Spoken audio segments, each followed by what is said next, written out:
여러분 안녕하십니까. 이번 시간에는 식품위생과 화학성 식중독에 대해서 살펴보도록 하겠습니다. 강의들의 핵심 내용은요, 식품위생과 이물시험법, 그 다음에 화학성 식중독의 종류, 식품의 제조, 가공, 조리 과정에서 생성되는 유해물질에 대해서 살펴보도록 하겠습니다. 우리가 이제 식품위생법에서 식품위생이라 하면, 그죠? 식품은 어떻게 돼요? 사람이 섭취하는 거니까, 그렇죠? 위생적으로 안전해야 된다는 의미를 담고 있는 거죠. 그래서 식품의 재배, 생산, 제조 과정에서 발생하는 식품의 안전성이나 건전성, 완전성을 확보하기 위한 모든 수단이라고 이렇게 정의를 하고 있고요. 그래서 우리가 식품의 안전성은 뭐예요? 제가 앞에서 한번 설명드렸죠. 그죠? 식품의 안전성이란, 그죠? 뭐예요? 사람의 평생 동안 매일 섭취하더라도 건강에 위한 영향을 미치지 않는 기준량, 기준 규격, 기준 수준 이렇게 말씀을 드렸죠. 그래서 이렇게 식품의 안전성에 영향을 미치는 위해 인자, 위해 요인은 뭐가 되겠어요? 크게 물리적, 미생물적, 화학적 위해 요인 또는 위해 인자가 있다고 이렇게 말씀을 드렸고요. 그다음에 요거는 햇삽에서도 똑같아요. 햇삽에서도 똑같이 이렇게 위에 인자, 위에 인자 똑같아요. 그래서 같이 연계해서 이렇게 이해를 하시면 되겠고요. 큰 개념적으로 이해하시는 게 되게 중요해요. 그리고 나머지 세부적인 부분은 어떻게 암기를 해 주셔야 되겠죠. 물리적 위해 요인은 우리가 쉽게 말하면 이물질입니다. 그렇죠? 유리, 금속, 돌, 나무 등이 해당되어 있고요. 미생물적은 어떻게 미생물이 되는 거죠. 감염성 세균이나 곰팡이, 바이러스 등이 여기에 해당이 되어 있고요. 화학적 유해 요인은 유독 화학 물질이나 어떤 독성 성분이 되는 거죠. 그래서 전적으로 잔류 농약이나 환경 오염 물질이 전적으로 화학적 유해 요인에 해당된다. 이렇게 큰 개념적으로 이해하시는 게 중요할 것 같습니다. 그리고 이제 교차 오염은 이런 거예요.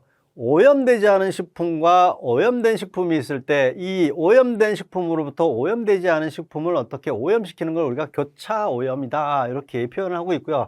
그래서 읽어보면 오염되지 않은 식품이 오염된 식재료와 교차해서 미생물이나 질병 등이 오염되는 것을 우리가 교차 오염이라고 하고요. 이렇게 오염되는 원인은 크게 세 가지로 나눠볼 수가 있어요. 사람으로부터, 물건으로부터, 환경으로부터. 이 사람으로부터는 어떻게 해요? 제조 과정에서 어떻게 종사원들이 들어가서 위생적으로, 그쵸? 청결하지 않은 상태에서 작업을 하다 보면 식품으로 어떻게 교차 오염이 발생할 수 있고요. 물건으로부터는 오염된 어떤 원재료나 그 다음에 완제품이 오염되지 않은 완제품으로, 그쵸? 오염되지 않은 완제품이나 제품으로 이렇게 그쵸? 이행이 될 수가 있겠죠. 그 다음에 환경으로부터는 공장 주변 환경이나 아니면 작업실 내의 환경이 불결할 때 어떤 작업자들이 어떤 동선을 제대로 청결구역이나 비청결구역의 그 동선을 제대로 잘 지켜주지 않을 때 이렇게 오염이 될 수 있다. 큰 개념적으로 이렇게 머릿속에 그림을 그리시면 쉽게 좀 이렇게 암기를 하실 수 있을 것 같고요. 그래서 기출문제를 살펴보면 교차 오염의 정의와 발생 원인 세 가지를 쓰시오. 그렇죠? 오염되지 않은 식품이 오염된 식재료와 교차해서 미생물이나 질병 등이 오염되는 것이고요. 사람, 물건, 환경으로부터 오염이 될 수 있다. 이렇게까지 연계가 되는 거죠. 이물시험법에 대해서 살펴보도록 하겠습니다. 요거는 이제 뒤에 파트에서 보면 어디에서 관능시험법에서 나오는 거예요. 관능시험법에서 나오는데 여기서도 이제 요거를 관능시험법, 그죠? 요것을 다루기 때문에 먼저 이제 예습 차원에서 한번 설명을 드리면 이런 거죠. 이물은 뭐예요? 이물은 뭐라 그랬어요? 물리적 위해 요인이에요. 그렇죠? 그래서 이 물리적 위해 요인을 어떻게 우리가 제거할 수 있을 것이냐. 요걸 다루는 거죠. 식품의 제조 또는 이렇게 제조 준비, 그쵸? 준비 제조 과정에서 이걸 어떻게 제거할 것이냐, 그 방법이 뭐냐, 이걸 물어보는 거죠. 그래서 우리가 이물은 식품위생법에서는 이렇게 정의를 하고 있죠. 식품의 제조, 가공, 조리, 유통 과정에서 정상적으로 사용된 원료나 원재료가 아닌 것으로서, 그쵸? 식품을 섭취할 때 위생상의 위해가 발생할 우려가 있거나 섭취하기에 부적절한 그런 물질을 우리가 이물이라 한다. 그러면서 이물의 종류에는 식물성, 동물성, 그죠? 광물성이 있다. 요 종류도 쓰실 수 있도록 준비를 해 두시는 게 좋겠죠. 식물성, 동물성, 광물성이 있다. 이렇게 암기를 해 주시고요. 그다음에 요 5가지는 그죠? 최소한 3개에서 4개 이상은 쓰실 수 있도록 암기를 하셔야 되고요. 요것도 머릿속에 그림만 잘 그리시면 굳이 다 암기를 하지 않으셔도 다 쓰실 수 있어요. 여러 번 반복해서 공부하시는 게 중요하겠죠. 체 분별법은, 체라는 거는 이제 잘 모르시는 분들을 위해서 설명을 드리면 이렇게 원통형 이렇게 저기에다가 테두리에다가 이렇게 스크린이에요. 스크린, 우리 쉽게 하면 방충망 같은 게 이렇게 쳐져 있는 거예요. 그래서 여기다가 분말 식품 같은 걸 보면 이렇게 저 덩어리가 큰 것은 위에 걸러질 거고요. 미세한 분말은 밑으로 다 떨어지죠. 그러면 여기에 이제 어떻게 이물질이 있으니까 이거를 솎아낼 수 있는 거죠. 돌이나 금속 같은 걸 솎아낼 수 있는 거. 이걸 우리가 체분별법이라고 하는 거고요. 그 다음에 이제 여과법은 뭐예요? 그죠? 액상식품일 경우에는 이렇게 여과지를 여기다 두고 여기다 물 같은 거에 의해서 어떤 그죠? 액체 성분을 여기다 부으면 여기에 이물질이 걸러지겠죠. 물은 일림 그죠? 액체 성분을 밑으로 떨어질 거고요. 이렇게 해서 걸러내는 방법을 우리가 여과법. 침강법은 비중 차이에 의해서 하는 거예요. 이제 물이 들어있는 일단 용기에다가 여기다가 이렇게 보면 물보다 무거운 애들을 깔아앉겠죠. 뭐 쥐똥이나 토사, 그렇죠. 모래 같은 거는 여기 딱 깔아앉죠. 그럼 요거를 제거해내는 방법, 그렇죠. 요거를 우리가 침강법이라고 하는 거고요. 와일드만 플라스크 법은 뭐냐면 여기 있죠. 곤충이나 동물의 털과 같이 물에 잘 젖지 않는 것은 여기다가 그렇죠. 여기다가 휘발유를 집어넣고 교반을 시켜주는 거예요. 이렇게 휘휘 저어주면 얘네들이 위에서 뭉쳐지겠죠. 이렇게 뭉쳐지겠죠. 그럼 요거를 제거하는 방법을 우리가 와일드만 플라스크법이라고 하고요. 금속성 이물은 어떻게 제거하냐면 금속 탐지기나 봉자석으로 이렇게 제거한다 그랬는데 금속 탐지기는 이제 쭉 예를 들면 김치 제조 공정이라고 하면 이제 쭉 해서 뭐 다 해서 제조 공정에서 버무리기 하고 이렇게 해서 절임 다 하고 해갖고 쭉 나오는데 완제품 공정에서 이따가 금속 탐지기를 갖다 쭉 대면 이제 라인을 타고 가는데 이거 쭉 대면서 금속 탐지기에서 뿌뿌 소리가 나면 아 여기에는 금속이 있구나 해서 이렇게 이제 식별해내는 방법이고요. 봉자석을 이용하는 방법은 고추장 같은 거에다가 이렇게 고추장이 여기 들어있다. 고추장이 들어있다면 여기다 자석을 집어넣고 여기다 비닐을 씌우겠죠. 그래서 이렇게 휘휘 저어주면 어떻게 금속 성분은 자석에 달라붙겠죠. 이래서 제거하는 방법. 이렇게 큰 개념적으로 이해하시면 5가지 다 이렇게 머릿속에 그림을 그리실 수 있을 것 같고요. 이제 지금부터는 화학성 식중독에 대해서 살펴볼 건데, 화학성 식중독은 쉽게 얘기하면 유해성 화학 물질이라고 우리가 생각하면 되시는 거죠. 그래서 유독성 화학 물질이 식품의 생산 제조 과정에서 오염돼서 발생하는 식중독이다. 그래서 여러 가지 분류 기준이 있지만 식약처에서 발행한 자료를 기초로 해서 이 5가지로 분류해 봤고요. 그래서 고의 또는 오용 첨가 유해 물질은 식품 첨가물에 의해서 식품 첨가물을 과도하게 많이 집어넣어서 이렇게 우리가 유해성이 나타날 수도 있고요. 그다음에 생산 제조 중 잔류되거나 혼입되는 물질은 잔류 농약과 중금속이 가장 대표적이다. 그리고 제조 과정 중 생산되는 유해 물질은 이제 뒷부분에서 설명드리겠죠. 뭐 니트로사민이나 벤조피렌 이런 게 해당이 되겠고요. 기구 용기 포장에서 유리된 물질 같은 경우는 이렇게 중금속이나 프탈레이트, 비스페놀 A, 멜라민 등이 해당이 됐다. 그리고 기타 물질에 의한 중독은 이렇게 메탄올이 해당이 된다. 그래서 식약처에서 발행한 자료는 이렇게 분류를 하고 있어요. 그래서 요거 시험에 나오니까 그렇죠? 암기를 다 연결시켜서 쓰실 수 있도록 이렇게 암기를 해 주셔야 되는 거죠. 이제 환경오염 물질은 가장 대표적인 게 뭐예요? PCBS와 THM인데 PCBS는 폴리클로로비페닐이라고 하고요. 얘는 여러 가지 특성이 매우 좋아요. 그러다 보니까 여러 가지 용도로 많이 썼는데 사용하다 보니까 독성이 너무 강해서 현재는 사용 금지되어 있다. 어떤 특성을 가지고 있는데 그래서 얘는 유기 염소화합물이에요. 즉 탄소와 염소가 결합한 물질인데 열에도 안정하고요. 전기의 절연성도 좋고 불연성이 높아서 여러 가지 용도로 많이 썼어요. 그래서 뭐 콘덴서나 트랜스의 절연체 요런 거죠. 다 요런 거죠. 그다음에 복사지 코팅 등에도 많이 이용됐었는데 독성도 강하고 피부를 침착시킨다. 피부의 색소 성분, 즉 피부를 시커멓게 만들어주거나 소화기나 간장애를 유발하기 때문에 현재는 사용이 금지되어 있다. 독성이 강하니까 금지시킨 거죠. 그리고 이제 THM 같은 경우는 우리가 수돗물을 그렇죠? 수돗물을 소독하는데 뭐를 써요? 염소 성분을 씁니다. 염소 성분을 쓰면 이 물에 들어가 있는 유기물질과 그렇죠? 유기물질과 염소가 반응을 하면서 또는 브롬이 반응하면서 THM, 트리할로메탄이 발생된다고 알려져 있고요. 우리가 이런 염소 소독 과정에서 조금 더 보강해서 설명드리면 염소 소독 나중에 이제 가공학 파트에서 소독 파트에서 요 내용이 조금 나오겠죠. 그래서 염소 소독을 하면 그죠 이취가 발생해요. 이취 수돗물에서 우리 그죠 소독약 냄새 나잖아요. 이취가 발생하고 그다음에 배관을 부식시켜주는 특징이 있고요. 그 다음에 THM을 발생시킬 수 있는 이런 단점이 있는데 장점으로는 가격이 싸고 소독력도 좋기 때문에 우리가 많이 쓰고요. 그 다음에 우리가 수돗물을 그냥 섭취해도 건강에 위해하지 않는 거죠. 왜?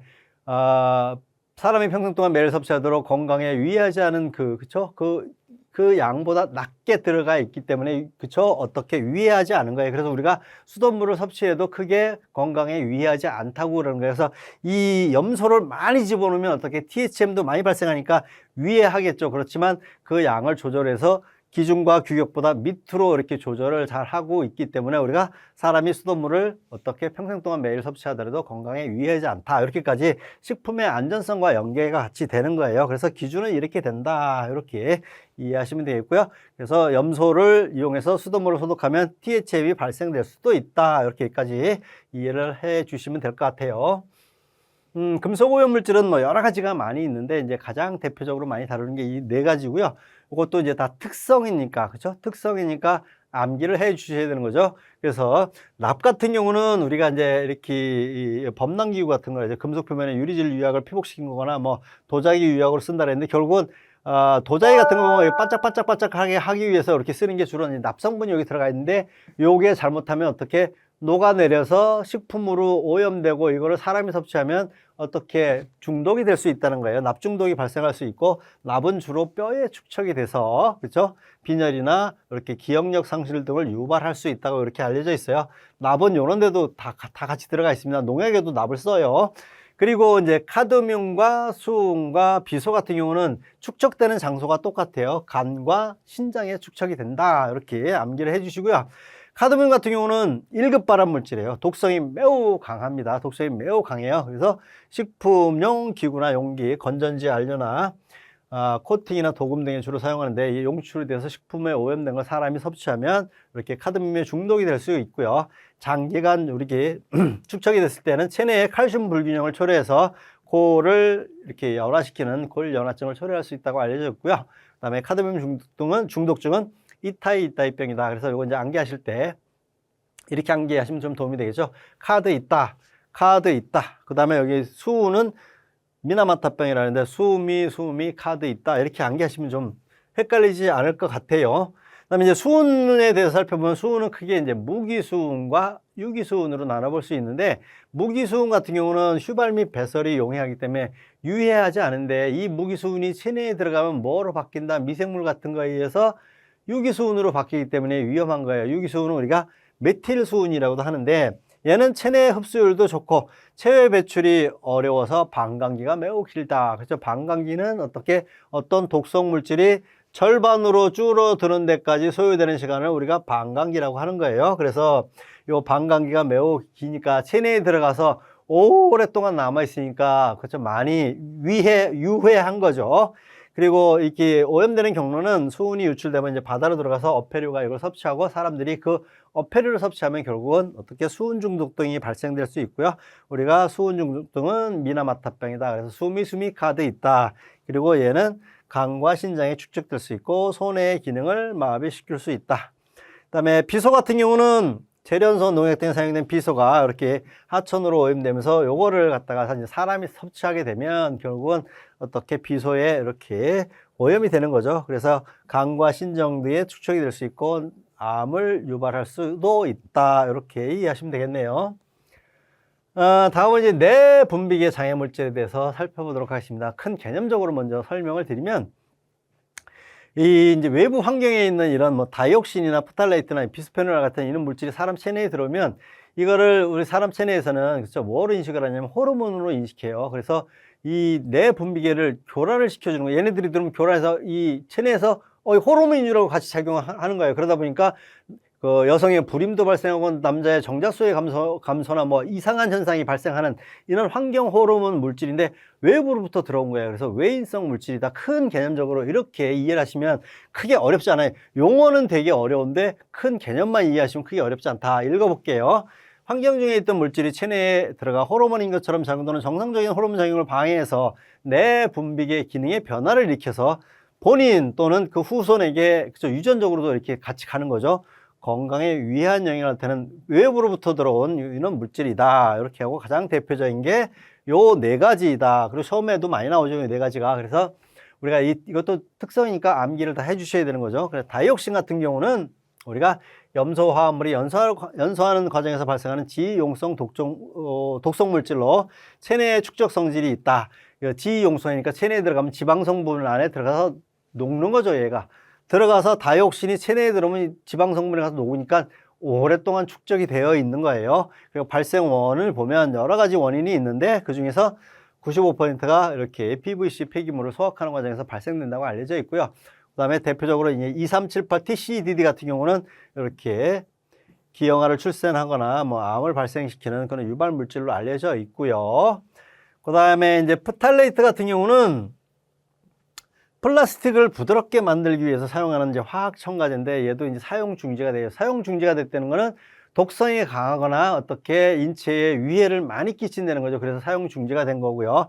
얘를 제조하는 과정은 물이 없는 프탈산을 가지고 무수 프탈산, 그러니까 물이 없는 프탈산에 에스테르 반응을 시켜서 만들어주고요.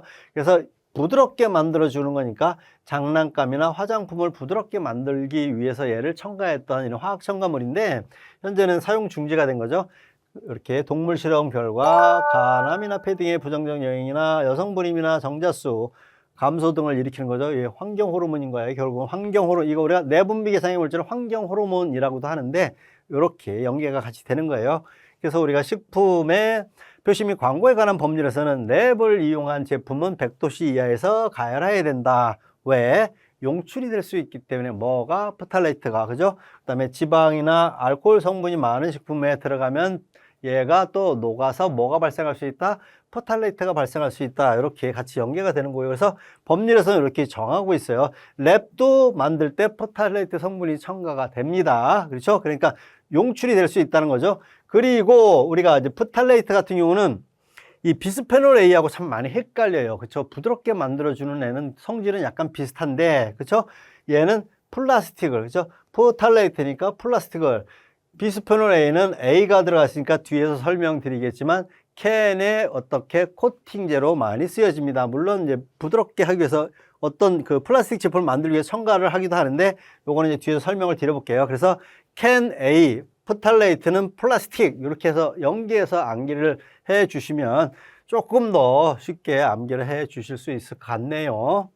그 다음에 이제 비스페놀 A에 대해서 설명을 드리기 전에 열 가소성 수지와 열 경화성 수지에 대해서 알아보도록 하겠습니다. 수지는 우리가 쉽게 생각하면 플라스틱이라고 생각하시면 돼요. 플라스틱. 그래서 열 가소성 수지 같은 경우는 가열하면 딱딱하게 바뀌어요. 그 다음에 재가열할 때 여기다가 가소제 같은 거를, 가소제는 부드럽게 만들어주는 거예요. 가소제를 첨가해줘서 유연하게 만들어주는 거예요. 그래서 이렇게 사용할 때 주로 쓰는 게 뭐냐면 폴리카보네이트, 폴리에틸렌, PVC, 즉 폴리염화 비닐이죠. 요런 성질의 요런 제품들을 이용해서 우리가 뭐를 만드냐면 열가소성 플라스틱을 만들어요. 그래서 가장 대표적인 게 폴리카보네이트인데 얘는 주로 어떻게 이렇게 물병이나 스포츠용품을 만드는 재료를 쓰고 또 여기에 플러스 항공기 유리창, 그죠? 항공기 유리창도 요거 폴리카보네이트로 이렇게 만들어요. 왜? 어떤 특성 때문에? 충격성도 좋고 내열성도 좋고 이러기 때문에 이 얘네들을 쓰는 거예요. 그렇죠? 플라스틱 성질로 얘네들을 이용해서 만드는 거고요. 근데 얘의 단점은 알칼리세잖아요. 그렇죠? 차, 염산, 나트륨으로 세척을 하면 이 비스페놀 A가 용출이 될 수 있다는 거예요. 그래서 요런 재질에서 이렇게 나올 수 있다는 거죠. 마찬가지 요거 다 같은 말입니다. 그렇게 용출될 수 있고요. 그리고 이제 프탈레이트에서 좀 더 이제 구체적으로 살펴보면 캔의 부식 방지, 그쵸? 암기하실 때 이렇게 암기하시라고 했어요. 캔이니까 A가 들어가니까 비스페놀 A다, 그쵸? 그래서 플라스틱을 제조하기 위해서 사용되는 원료잖아요, 그쵸? 이렇게 뭐 물병이나 스포츠용품이나 뭐 항공기 그 유리창 같은 걸 만들 때 다 쓰는 그런 원재료인데 얘네들은 이런 특성이 좋은 거예요. 이런 특성이 좋으니까 많이 쓰죠. 많이 쓰죠. 왜? 이런 용도가 많이 필요하니까. 그래서 물병이나 스포츠용품을 만드는 원료로 사용하는데 얘를 알칼리세제나 고온수용에서 가열하면 비스페놀 A가 용출이 될 수 있고 우리가 접촉을 해서 오랫동안 만져도 요거를 그쵸? 비스페놀 A가 용출이 돼서 오염이 될 수 있는데 얘는 발암성은 없어요. 발암성은 없는데 이렇게 정자수를 감소시키거나 남성의 여성화나 이런 여러 가지 문제를 유발시킬 수 있기 때문에 우리가 환경 호르몬 또는 내분비계 장애 물질이라고 부른다. 이렇게 연계해서 이해 및 암기를 해 주시고요. 그다음에 이제 열 경화성, 우리가 이제 멜라민을 설명드리기 위해서 열 경화성을 이제 설명드리는 거예요.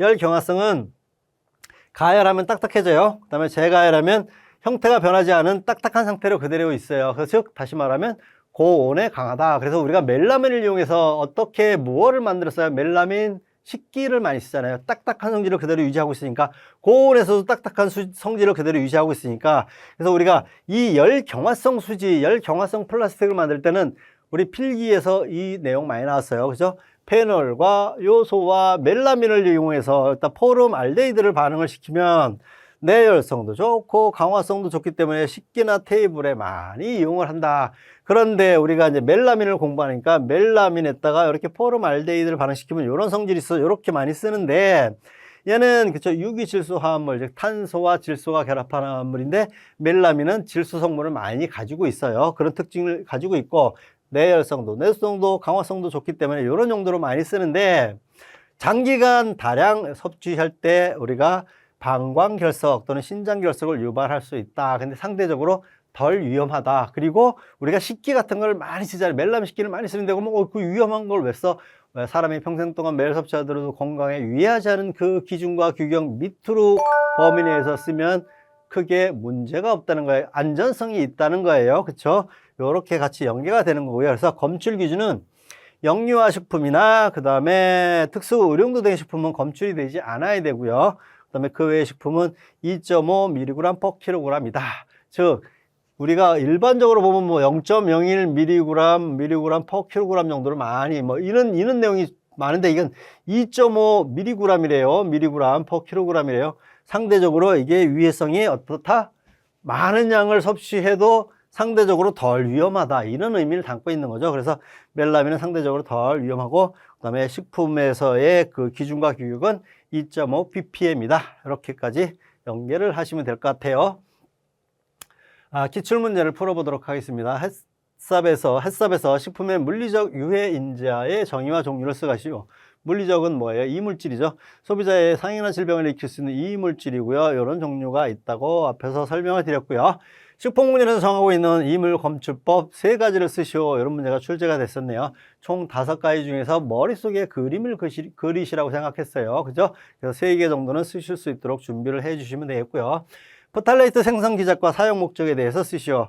무수 프탈산에다가 에스테르 반응을 이용해서 제조를 한다. 즉 물이 없는 프탈산에다가 그렇죠? 에스테르 반응을 시켜서 제조를 하고 플라스틱을 부드럽게 프탈레이트니까 플라스틱을 부드럽게 만들기 위해서 사용해 준다. 그래서 의료용품이나 장난감이나 화장품을 부드럽게 만들기 위해서 사용하는 제품인데 현재는 사용이 금지되어 있다. 이렇게 암기를 해 주셔야 되겠죠? 다음은 이제 식품의 제조, 가공, 조리 과정에서 생성되는 유해물질. 참 어려운 부분이에요. 그죠? 용어도 다 낯설어요. 다 생소하고, 그죠? 그 다음에 단어도 매우 길고 생소하고 그래서 참 하기가 어려우신데, 이거를 우리가 이해하고 식중독 파트에서도 제가 한번 말씀드렸지만, 이 복잡한 내용은 이 그룹별로 개념을 이해하는 게 되게 중요하고요. 그 다음에 어떻게 우리가, 그죠? 익숙하지 않은 용어는 반복적으로 계속 공부하시는 방법밖에 없어요. 그래야 익숙해지는 거죠. 처음부터 익숙한 거는 아무것도 없습니다. 우리가 새로운 학문을 공부하면서 처음부터 익숙한 단어는 아무것도 없다. 그러니까 이것도 반복해서 공부를 해 주시는데 우리가 공부하는 시간을 좀 줄이려면 그렇죠? 우리가 자격증을 획득하는 시험이니까 공부하는 시간을 좀 줄이려면 개념을 이해하시는 게 되게 중요한 거죠. 그래서 그런 부분에서 좀 제가 최대한 좀 쉽게 설명을 드려보도록 하겠습니다. 그 다음에 연계돼서 이렇게 좀 암기하시는데 쉽게 암기하실 수 있도록 조금이라도 좀 쉽게 설명을 드려볼게요. 우리가 이제 식품의 제조, 가공, 조리 과정에서 생성되는 유해물질은 크게 3그룹으로 나눠볼 수가 있어요. 가열에 의해서 생성되는 유해물질과 발효 과정에 의해서 생성되는 유해물질, 식품 어떤 상호 반응에 의해서 생성되는 유해물질로 이렇게 나눠볼 수가 있는데 가열에 의한 것은 크게 이제 아크릴 아마이드와 헤테로사이클릭 아민요, 요거는 이제 영어로는 이렇게 표현해요. 헤테로사이클릭 아민요, 그 다음에 퓨란, 벤조피렌, 여기 4가지인데, 요 3가지는 또, 그쵸? 요 3가지는 메일라드 반응에 의해서 생성이 돼요. 그 다음 메일라드 반응은 뭐예요? 당과 단백질이 고온에서 이렇게 했을 때 생성되는 갈색을 일으키면서 나타나는 이런 반응을 우리가 메일라드 반응이라고 하죠. 그리고 벤조피렌은 유지류와 육류에서 발생된다 그랬잖아요. 그리고 이런 성분들이 불완전 연소된대요. 그래서 벤조피렌은 우리가 쉽게 이해하시려면 깨가 탔을 때 시커멓게 탄 부분, 그다음에 돼지고기나 소고기를 구울 때 시커멓게 탄 부분, 여기서 발생되는 게 벤조피렌이다. 이렇게 암기를 하시면 바로 연결이 돼서 쉽게 이해하실 수 있죠. 그래서 개념을 먼저 큰 그림으로 이해하시고요. 세부적인 내용은 뒤에서 설명드릴 거예요. 그다음에 이제 발효 과정에서 이렇게 생성되는 유해 물질은 에틸 하니까 뭐예요? 아, 이 술하고 관계가 되는구나. 에틸카바메이트. 그래서 우리 담금주에서 씨앗에서 나오는 어떤 씨앗배당체 성분에서 나오는 시아나수소산 같은 거하고 알코올이 반응했을 때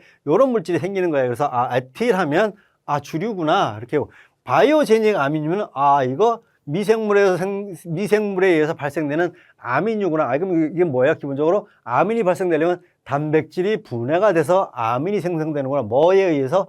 미생물에 의해서. 그래서 이렇게 해서 좀 연기해서 암기하시면 좀 도움이 될 것 같고요. 세부적인 내용은 뒤에서 설명을 드릴게요. 니트로사민은 육류에서 발생이 되고요. 그 다음에 3-MCPD는 우리가 3분해 간장 또는 아미노산 간장이라고 하는데 그것도 뒤에서 좀 연기해서 설명을 드려볼게요. 내용이 좀 어렵습니다. 아, 가열 시 생성되는 유해 물질 4가지라고 했어요. 근데 3가지는 뭐다? 그죠? 메일라드 반응에 의해서 생성되는 것이다. 그래서 아크릴아마이드 같은 경우는 감자칩 같은 곡류에서 많이 발생돼요. 특히 이제 탄수화물 성분이 많이 함유되어 있는 우리 감자나 곡류 같은 데서 이렇게 많이 생성이 되는데 요거는 조건이 어떻게? 제조과정 중에서 고온으로 가열할 때 고온으로 가열하면 대부분 뭐가 발생된다 그래서 당류와 아미노기가 반응하면서 메일라드 반응이 생성이 되면서 어떻게? 구수한 냄새가 납니다. 이렇게 감자튀김 같은 거를 높은 온도에서 이렇게 감자를 튀기잖아요. 그러면 어떻게 고소한 냄새가 나면서 같이 거기에 발생되는 게 뭐다? 아크릴아마이드다. 이렇게 이해하시면 돼요. 그림을 머릿속에 그림을 그려보세요. 그래서 높은 온도에서 120도씨 이상에서 가열할 때 이게 발생이 돼요. 그러다 보니까 이거를 이제 저감화시키기 위해서는 어떻게 되느냐? 얘네들을 닦아주면 되는 거야. 침지시켜서 이 당 성분을 좀 줄여주면 요 반응이 안 생기니까. 그죠? 원료를 침지하거나 수세하거나, 그 다음에 이 온도 이하로 가열을 하거나, 그 다음에 튀김 온도를 160도 이하로 하거나, 그 다음에 튀기지 않으면 되죠. 그쵸? 삶기, 그쵸? 여기 나오죠. 삶거나 찌는 조리 방법을 이용하면 저감화시킬 수 있다고 이렇게 알려져 있고요. 그 다음에 얘네들도 다 이렇게 고온에서 가열할 때 발생하는 거예요. 헤테로사이클릭 아민유는 소고기나 돼지고기 생선 등의 단백질 중에서 이 크레아틴, 이건 구아니딘 성분이 포함된 아미노산하고 유사한 성질을 우리가 크레아틴이라고 하는데, 이렇게 크레아틴이 풍부한 고기를 가열 조리할 때 생성이 되는 거예요. 얘 또 가열 조리할 때, 그게 가열 조리할 때니까, 그죠? 아, 그러면 얘도 높은 온도에서 가열하지 않으면 되겠구나. 그죠? 기본적으로 우리가 정확하게 잘 모르더라도 가열에서 생성되니까, 아, 삶거나 찌는 조리를 이용하면 우리가 저감화 시킬 수 있구나. 이렇게 이제 같이 연계돼서 암기를 해주시면 되는 거죠. 그리고 저감화 방법은 100도씨 이하로 조리를 해주거나 이런 방법을 이용한다. 이렇게 연계해서 이해를 하시고요. 그 다음에 이제 퓨라는 캔이나 병포장 같이 이렇게 밀봉된 식품에서 가열할 때, 이 식품을 가열할 때 발생된다고 알려져 있어요. 읽어보면 탄수화물이나 아미노산 등의 열변성, 지방의 가열 등에 의해서 메일라드 반응 과정에서 생성되는 중간 생성물이고요. 밀봉식품에서 주로 발생이 된다 그랬어요. 그래서 이거는 퓨란의 특징은 처음에 자주 나오죠. 휘발성이 강해서 뚜껑을 열고 가열을 시키면 얘가 다 날아가서 저감화 시켜줄 수 있다. 이렇게 개념적으로 이해하시면 쉽게 연계해서 쓰실 수가 있을 것 같고요.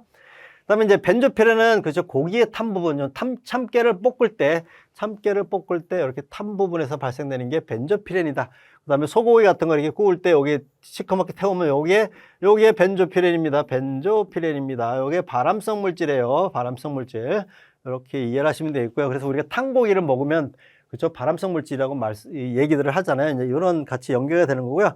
참기름을 만들 때 또는 육류 등을 고온 가열 시 탄수화물, 지방, 단백질 등이 불완전 연소에서 검게 탄 부분에서 발생하고요. 따라서 어떻게 해요? 이것도 온도를 낮추면 되는 거죠. 구이를 할 때 온도를 낮춰주거나 삶거나 찌는 조리를 해주면 좋고요. 그 다음에 우리가 참기름 같은 걸 만들 때 흡착을 잘 해줘서 이 양을 좀 줄여줄 수 있도록 노력을 해야 된다. 이렇게 큰 개념적으로 이렇게 연계가 되는 겁니다. 그 다음에 이제